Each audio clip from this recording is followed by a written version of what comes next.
Når vi skal ophæve et tal i en potens, så kan vi tage et tal som 2 og sige 2 i første, det er det samme som 2. 2 i anden, det er det samme som 2 gange 2, og det ved vi. 2, 4. Det giver 4.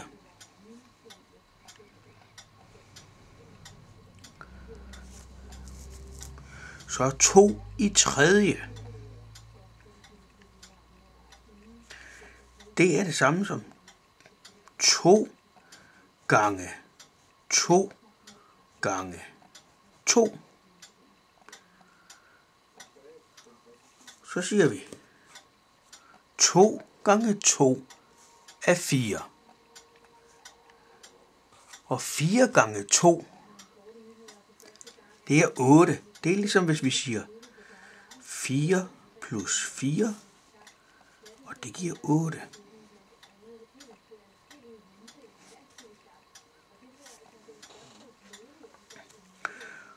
To i fjerde,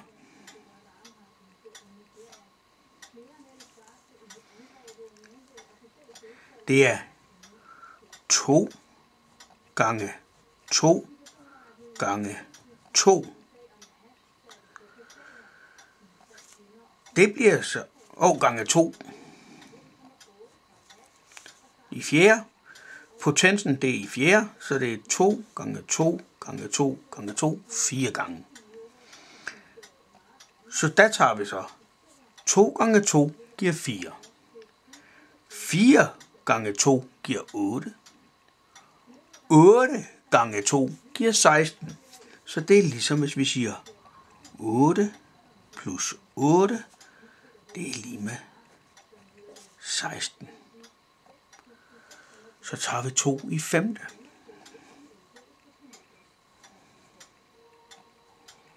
Nu er potensen 5. Så 2 i femte potens, det er 2 gange 2 gange 2 gange 2 gange 2, altså 5 gange. Det er så 2 gange 2 er 4. 4 gange 2, det er 8. 8 gange 2, det giver 16.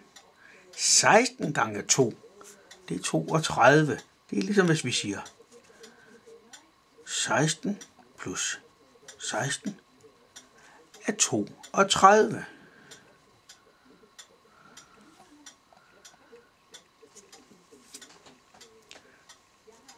Hvis vi siger 2 i sjette, så er potensen 6. 2 i sjette potens, det er 2 gange 2 gange 2 gange 2 gange 2 gange 2, 6 gange. 1, 2, 3, 4, 5, 6. Så vi har 2 gange 2 giver 4. 4 gange 2 giver 8. 8 gange 2 giver 16. 16 gange 2 giver 32.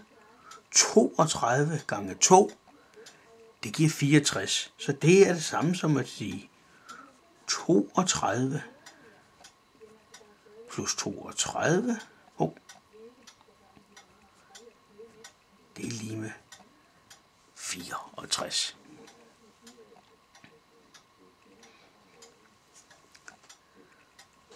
Så tager vi 2 i syvende potens. 2 i syvende. Så siger vi, det er 2 gange 2 gange 2 gange 2 gange 2 gange 2 gange 2, 7 gange. 1, 2, 3, 4, 5, 6, 7. 2 gange 2, det giver 4. 4 gange 2 giver 8. 8 gange 2 giver 16.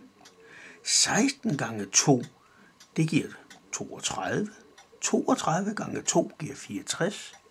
64 gange 2 giver 128. Det er ligesom at sige 64 plus 64 er lige med 128.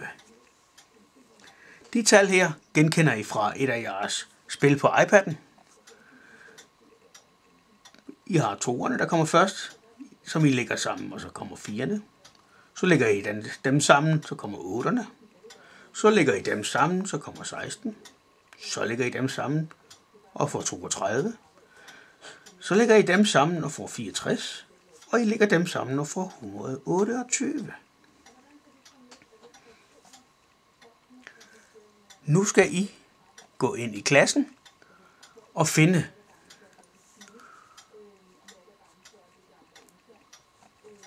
to i 9. potens. 2 i 9. På den måde, som jeg har vist her. Vær så god.